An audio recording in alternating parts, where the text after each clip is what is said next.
الحمدللہ رب العالمین والعاقبۃ للمتقین والصلاة والسلام علی سید الانبیاء والمرسلین سراج السالکین مراد المشتقین انیس الواردین محمد الفقراء والغربین اما بعد فاعوذ باللہ من الشیطان الرجیم بسم اللہ الرحمن الرحیم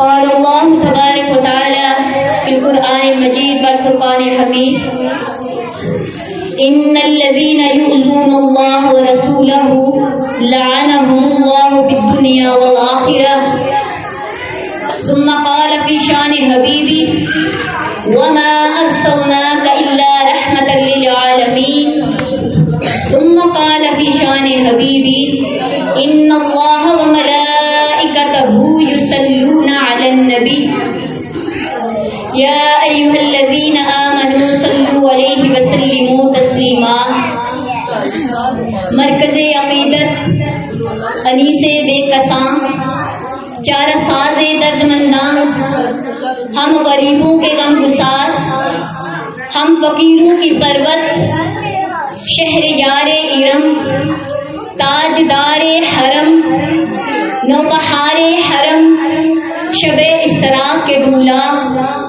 دانائے سبل مولائے کل وجہ کن فکان عالم ما کان و ما یکون خلاصہ کائنات فخر موجودات بیواؤں کا سہارا غلاموں کا والی محمد رسول اللہ صلی اللہ علیہ وآلہ وسلم کی برگاہ عقیدت میں محبت شوق جذبے اور لگن کے ساتھ جس طرح سے میں درود پاک پڑھوں آپ بھی میرے ساتھ پڑھیے الصلاۃ والسلام علیک یا سیدی یا رسول اللہ وعلی آلک واصحابک یا سیدی یا حبیب اللہ الصلاۃ والسلام علیک یا سیدی یا نبی اللہ وعلی آلک واصحابک یا حبیب اللہ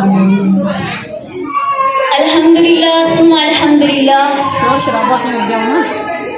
کہ اللہ تبارک و تعالی کی بابرکت ذات نے ہم گناہگاروں پہ اتنا کرم کیا. ہم تو دن رات گناہوں میں لگے رہتے ہیں, وہ ذات ہمیں بار بار موقع دیتی ہے گناہوں کو بخشوانے کا. اس نے آج بھی ہمیں موقع دیا کہ ہم اللہ تبارک و تعالیٰ کے پیارے حبیب کا میلاد منا کر اپنی نسبت کے ذریعے جو ہماری نسبت ہے رسول اللہ سے اسی کا سہارا لے کر اپنی بخشش کا سامان کر سکیں. اس ذات باری کی بارگاہ میں دعا ہے کہ وہ بابرکت ذات ہم سب کا یہاں آنا, اٹھنا, بیٹھنا, پڑھنا, پڑھانا, سننا, سنانا اپنی بارگاہ میں قبول و منظور فرمائے. ہم سب کو عمل کرنے کی توفیق عطا فرمائے. بعد درود و سلام و بعد شکر خداوندی آپ سب ماں بہنوں کو السلام علیکم ورحمۃ اللہ وبرکاتہ. آپ سب کو اس بابرکت محفل میں خوش آمدید کہتی ہوں. آپ